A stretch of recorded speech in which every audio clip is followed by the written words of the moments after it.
Hello and welcome to the first podcast for the Sustainable Alumni Association's campaign.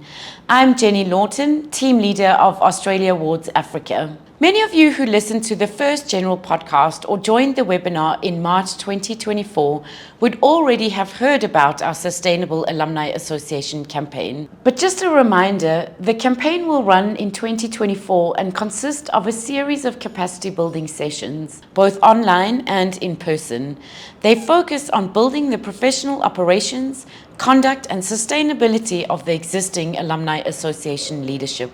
The training is facilitated by the South African Institute of Advancement, Inyatelo, and focuses on the 10 principles of advancement.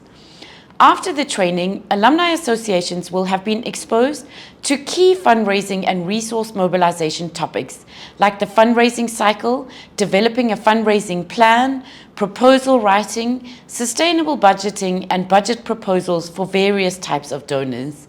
It is expected that associations would be better positioned to receive support from members and potential donors once they have begun implementing these new learned policies and practices. This podcast is the first in this series of training modalities. I want to encourage you to actively engage with Inyatelo and the training and to make the best of this opportunity to build the capacity of your alumni association. Please also encourage your entire executive committee to listen to the podcasts and take part in the online training sessions of this series. Remember, Inyatelo's website also has existing sources and tools such as podcasts, information, and videos to assist you. You are most welcome to access their website at www.inyatelo.org.za. And please share your thoughts with your fellow alumni on the Australia Awards Facebook page, Africa Connect Alumni. I hope you will enjoy this podcast and the rest of the journey with Inyatelo. Well, hello there. My name is Ferial Domingo. I'm the acting executive director at Inyatelo, the South African Institute for Advancement. Inyatelo is a non-profit trust. We have been in existence the past 20 years.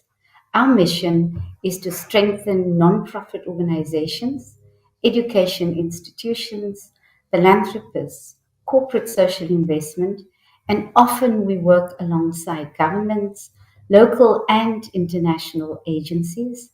And we think we play a very key role in advocating for ethical governance and social justice.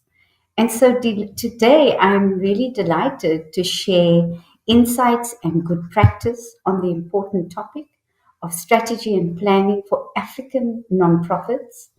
I am, of course, joined by the esteemed Professor Eric Atmore. Eric is the director of the Center for Early Childhood Development and extraordinary associate professor in education policy studies at the University of Stellenbosch in South Africa. And just to give a little bit of context to the conversation today, the conversation will be centered around the challenges that we have across Africa, where we find a vibrant network of nonprofit organizations who tackle social challenges, empower communities, and foster positive change. However, the road to impact is often riddled with obstacles, as we all know. One of the most significant hurdles, the lack of proper strategic planning. So, without a clear roadmap, African nonprofits can find themselves lost in the fog without defined goals and objectives. It's very difficult to measure progress or know if your efforts are, in fact, truly making a difference. There's the issue of a resource roulette. Limited resources are a constant reality for most nonprofits. Without strategic planning, allocating these resources effectively becomes a guessing game. Then there's the disconnectedness from donors. Donors and funders increasingly seek organizations with a clear vision and a plan to achieve it. And then, of course, we often find that we're stuck in a cycle the absence of strategic planning often leads to a fundraising, a very frustrating cycle where we're not in the position to react with immediacy. And so, really, that doesn't help us in any way. And so, strategic planning isn't a magic bullet, but it's a powerful tool that can empower African nonprofits to overcome these challenges. Eric, I'm now going to ask you to engage in a conversation with me. Thank you for agreeing to participate in this interview. Today, we will be discussing the importance of strategic planning in line with the context that I've just painted. And so Eric, today, really, I'd love to hear about your experience leading a very successful African nonprofit. Specifically, how has planning played a crucial role in your organization's achievements? So, Eric, I have known you for the past 20 years or so.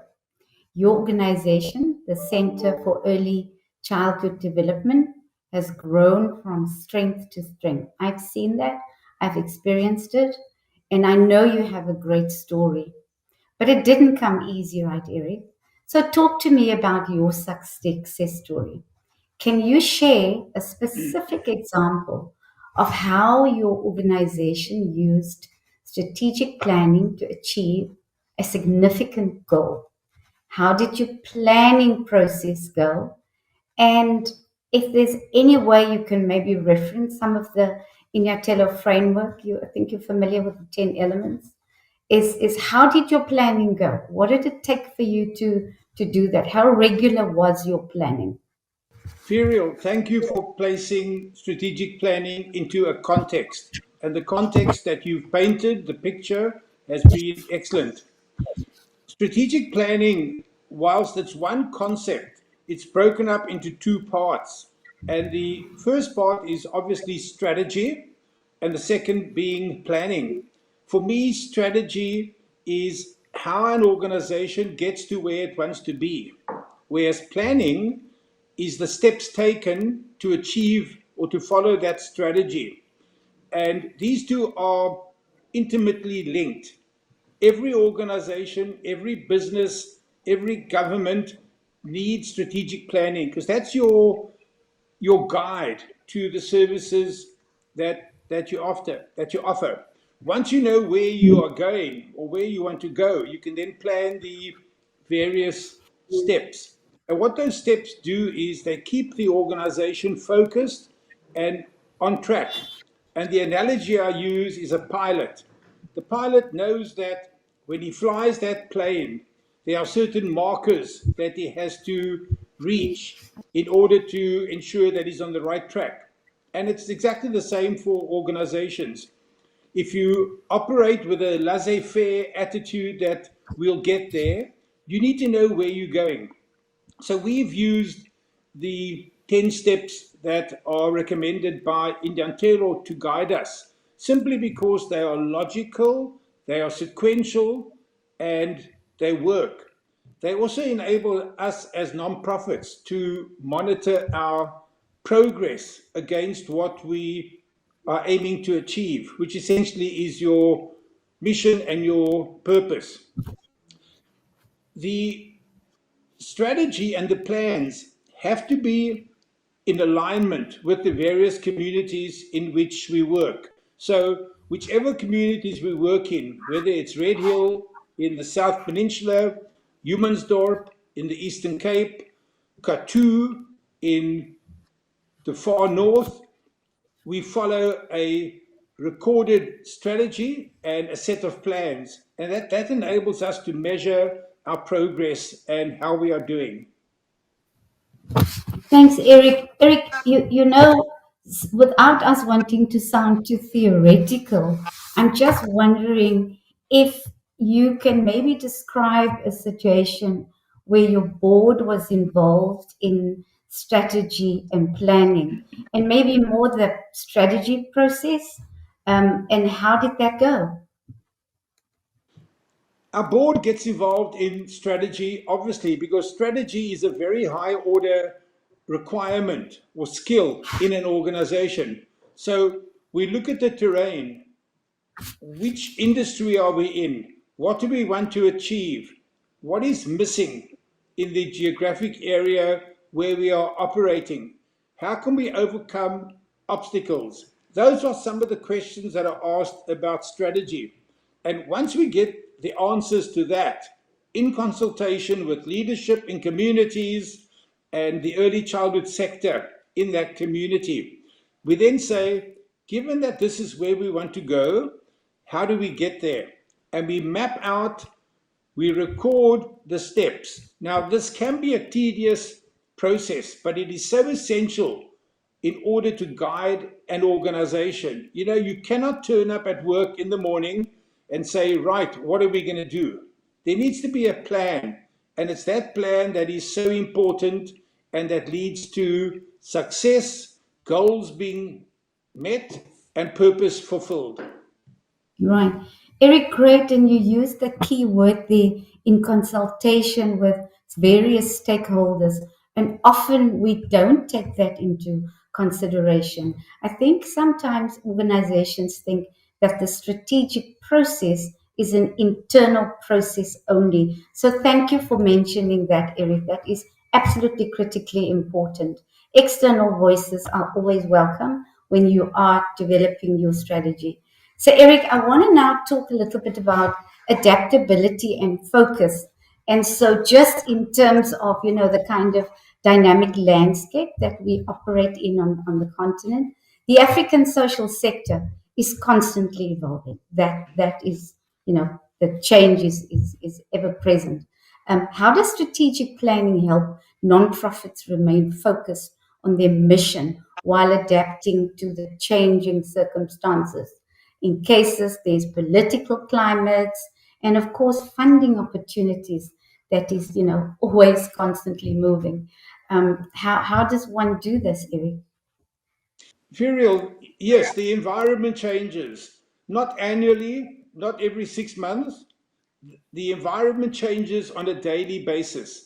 And the variables that change is certainly the political setup, then the economics. You know, your country could be going through a depression, it could be going through hard times. Maybe there's not electricity, there's no water.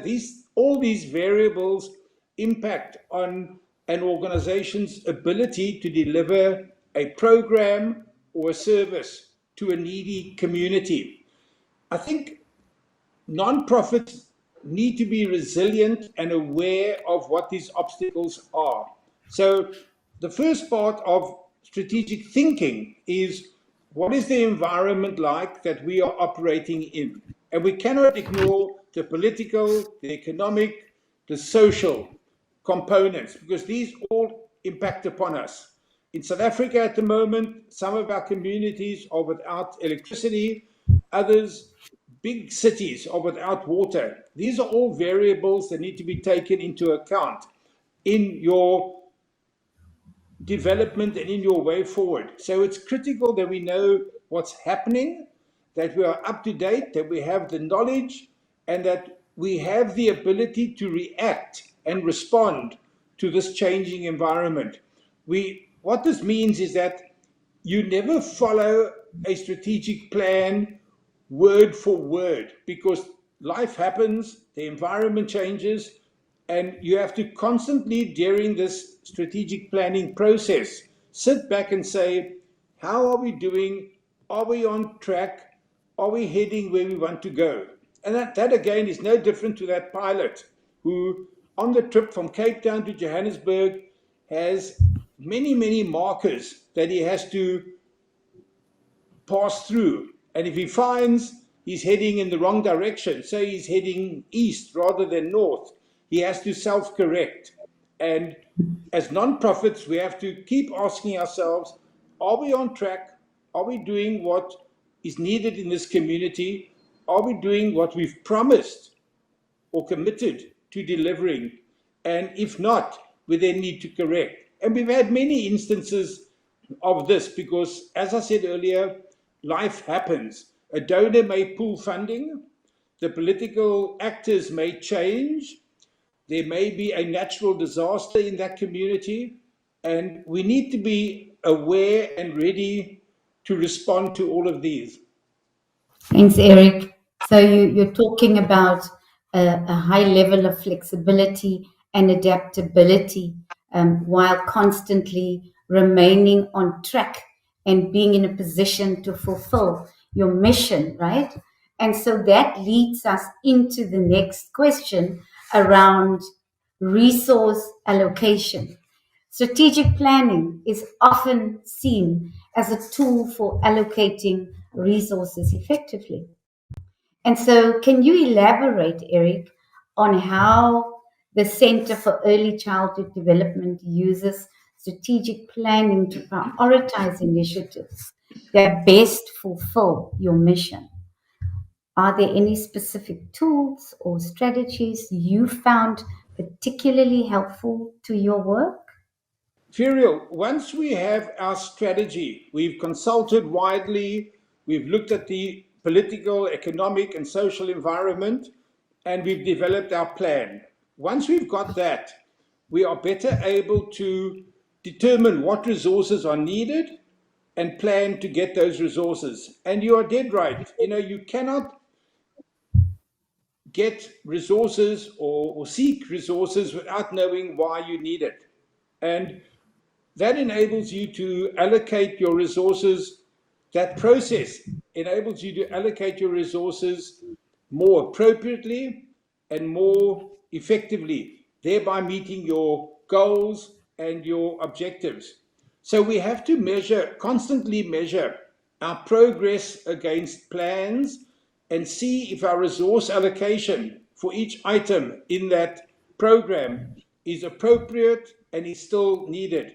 There's nothing wrong with shifting resources around mid program or mid project. The biggest tool for resource allocation is probably your plan. Your resource allocation has to be consistent with your plan. If it's not, then there's a problem. So you cannot say we're going to allocate resources for X, Y, Z if X, Y, and Z are not part of the plan. And it's critical that we do this constantly. Otherwise, we waste our resources. And as you know, resources are in short supply, they are scarce, and they need to be used optimally. Eric, that sounds like a lot of work checking, monitoring progress, and going back and forth. It's a constant back and forth, right? To make sure that you're making optimal use of the limited resources. So thanks, Eric. Eric, a little bit about local context in action. So the African term is Ilizwe. And so the principles of Ilizwe emphasizes understanding your local context. And I think in your introduction, you started to talk about communities and consultation, with the constituent that you are serving. And so can you describe a situation, Eric, where your organization effectively integrated this principle of local context into your strategic planning process? How did it influence your approach? Furiel, local context and addressing specific community needs is critical. You cannot work in a community if you're not working with that community and for that community. So a predetermined package, one size fits all, is not appropriate. Every program that a nonprofit offers needs to be context specific. And as a result, you would need to tweak, alter your programs depending on where you're working. We had a very good experience in Humansdorp, which is in the Eastern Cape, where a donor requested that we work with the broader community on enhancing early childhood development centers and programs. It's a large scale project that needs many, many hands, which we don't have. In our assessment, our initial visit to those communities, we found a unique strength, and that was many, many early childhood development principals who had started their early childhood centers, and these were running very, very smoothly. But we also found in the same community many startups, centers that have just been initiated that were struggling. And we said to ourselves, what's the best strategy? We can send 10 people in there, but we are not from the local community and we do not know the context as well as local people. So we contracted with the experienced heads of early childhood centers and said to them, would you provide expertise and support to these new startups in Humansdorp? We contracted with 8 what we call facilitators. They got paid a good salary to lend their expertise to startups. And we could have parachuted in many people, but it was not the right strategy because Mm. that local expertise knew the context, knew the environment much better than parachuting people in would.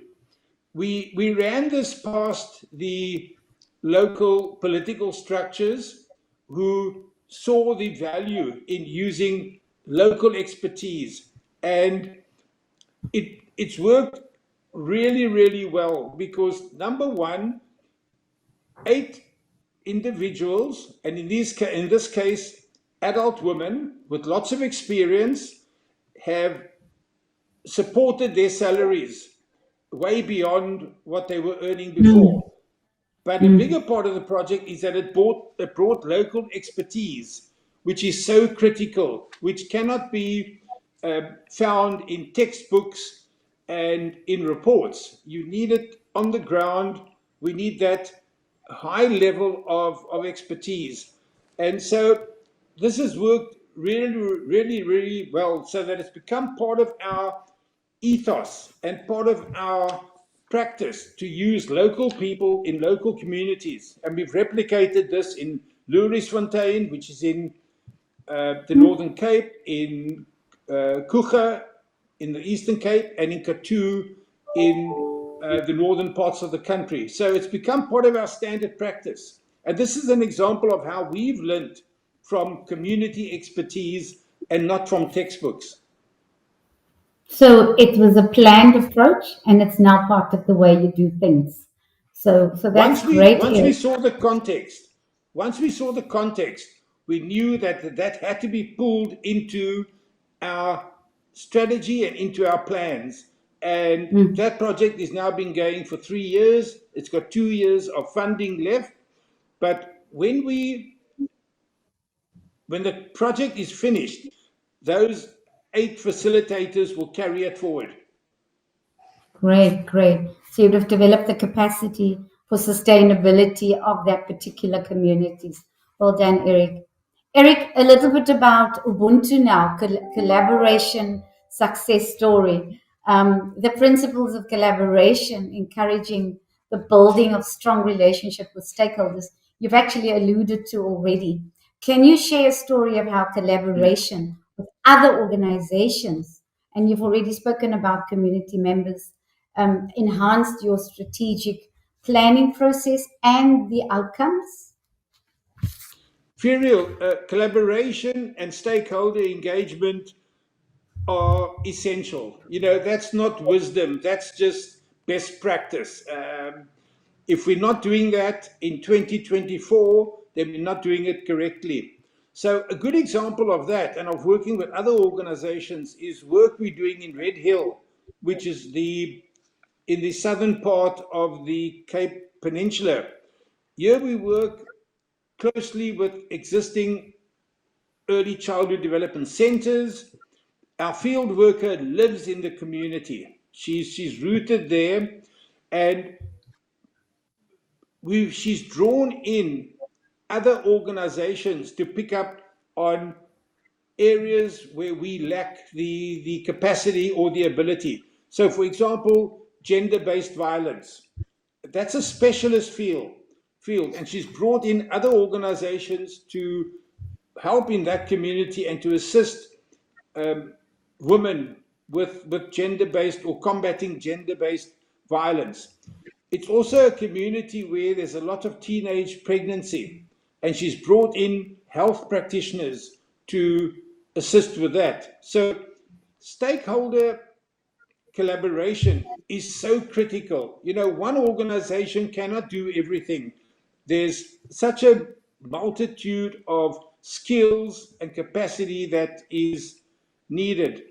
What is critical in projects is that many of our field staff live in those communities. And that's a huge benefit because that person knows the community, knows the personalities, knows the culture of the community, and knows how that community operates. So, yes, Ubuntu, as the late Archbishop Desmond Tutu advocated so strongly, more Ubuntu will help this country and will take this country forward. And that's where we see the excellent work that we see from many organizations across the country, Inyantelo being right at the top.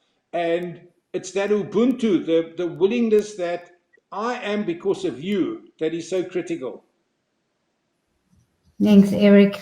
Eric, we come to another very important component, which is, I'm going to say this, the African term is inqubo. It's data and evidence. And of course, we're operating in a space where the nonprofit sector, particular on this continent, are often saddled with limited data. And so data collection in itself that you need to be able to do electronically, virtually these days when you're sitting with limited data. But you have to collect information, data. Data collection can be challenging in some of our regions. How has your organization used data and evidence in Google effectively in your strategic planning process, even with the limited data that we have available? So, yeah, Eric. Data is so important in development work. You know, it informs how we are doing, it informs us what we're not doing, and it produces the evidence to help us adjust our strategy and to adjust our plans. If we don't have the data and evidence, we will not know are we on the correct path or not. Now, yes, data can be difficult to collect, but we've used a qualitative approach, and that is quite easy because participants in programs, communities are very verbal, very knowledgeable. And through a qualitative interview, how are things going? What is going well? What is not going well? What can we do better? How do you suggest we change? Are we using resources appropriately? These are all qualitative questions. And if we gather that data, compile it, it then gives you a picture, a mirror in which to look into to see, yes, we're on track. Yes, we're on track, but no, we're not on track and we need to change. We then start that whole cycle again by going back to that community to ask, we have found this, this is what you're telling us, it's working well, can we continue as is? Or, this is what we found, you're telling us this is not working, can we or do we need to alter our course? And we've had that on a number of occasions where a donor has requested that we put up infrastructure in a community. And the community has said to us in a qualitative interview that a structure is nice, but that we need at the end. Before that, we need capacity building. We need programs that are going to ensure the immediate safety of our children, and we can do the infrastructure later. So data and evidence informs your practice and can only improve it. Okay, great. Eric, so it sounds like you've taken a very creative approach there. I love the way how you've switched it and said, let us also collect qualitative. We know both quantitative and qualitative data is critically important, but in some communities, you probably are just going to get qualitative data. So thank you very much for that. I want to talk about transparency and confidentiality. The African term for that is kula, balancing transparency with the need for confidentiality, especially when dealing with very sensitive community issues, as you are deeply embedded in communities and the type of work that you do. Can you discuss how your organization has achieved this balance? Because it can be a challenge, to balance this. What strategies have you implemented to ensure both transparency and the protection of sensitive information? Furiel, we need at all times to be transparent and accountable. You know, communities are informed, they are not stupid. They know what's going on. They are often very not suspicious, but they watch, communities watch and see, are you genuine? Are you honest? Are you working in the best interest of the community? And then probably most important, are you accountable? And that trust is critical. Without the trust, you will not be allowed to or permitted to work in a particular community. This always needs to be balanced with the need for confidentiality. You know, things happen. There are certain things which are so painful that individuals have asked for confidentiality, and there your professionalism requires that. We must never break a confidence in a community. Now, that will scupper all the good work that we do. But we just need to be, our field workers in organizations need to be very attuned to sufficient transparency and openness and accountability, and to balance that with confidentiality. Because if one mistake can halt a program which is much needed in a community. The bottom line is honesty, honesty, honesty, and openness at all times. As non-profits and as business and as government, we cannot operate with anything other than openness and honesty, but being mindful of confidentiality. Thank you, Eric. Eric, so pitfalls and challenges are two aspects we also deal with on a very, very regular basis, as we deal with the many changes that we spoke about earlier on. What are some of the common challenges that African organizations face when crafting their strategic plans? And how can these challenges be overcome to ensure successful planning and implementation, just in your experience? A common pitfall or challenge in the non-profit sector is the wrong strategy and plans or programs which are not wanted in a community.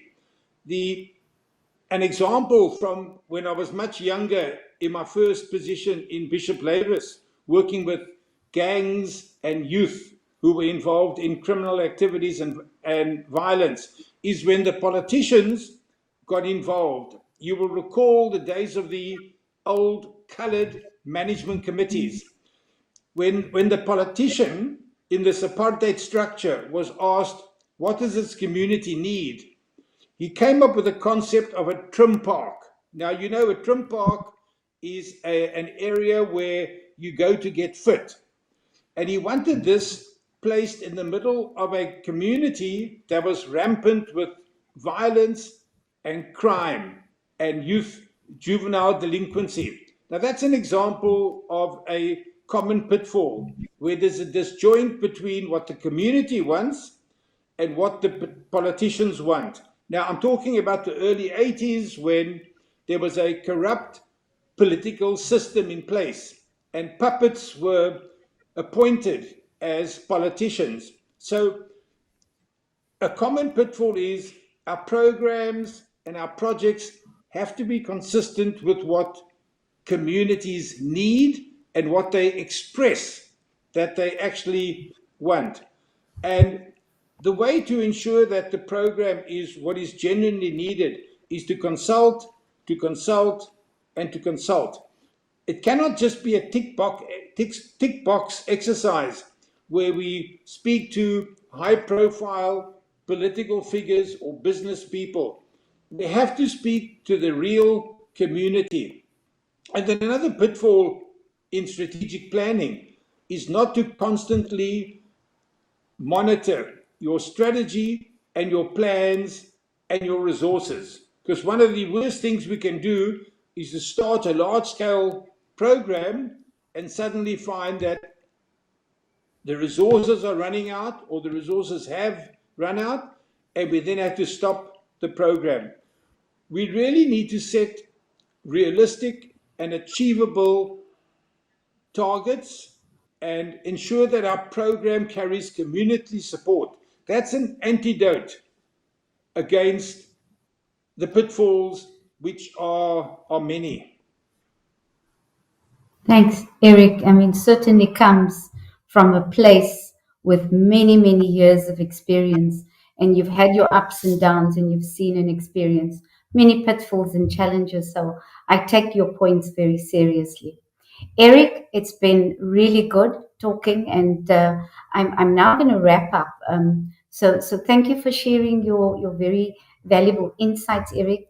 Your experience will be a very great inspiration to our listeners who are working on strategic planning within their own African nonprofits. I sincerely hope that this conversation makes a huge contribution and that they're able to develop most profound strategic documents and planning plans that comes out of that. So thank you, Eric. Just as a final word from you, what final advice or words of encouragement for our listeners are you willing to share as they embark on their own strategic planning journeys?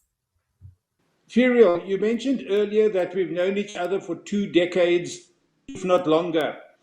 I really want to put out there that Inyantelo and the work that you do, which is basically supporting organizations to give of their best, your work is not Western Cape excellence, not South African excellence, it's global excellence. You know, Inyantelo produces so many resources for non-profits, not only for reading, but also the interactive sessions that you have. And for that, I commend you as a global leading organization in development work. And under your leadership, I can only see Inyantelo going from strength to strength. My strong message would be keep up the good work. You're making an incredible impact. And you will never know how many organizations follow your guidance and your wisdom. But from the Center for Early Childhood Development, it really is appreciated. And thank you for your leadership. Thank you, Eric, and all the very same to you.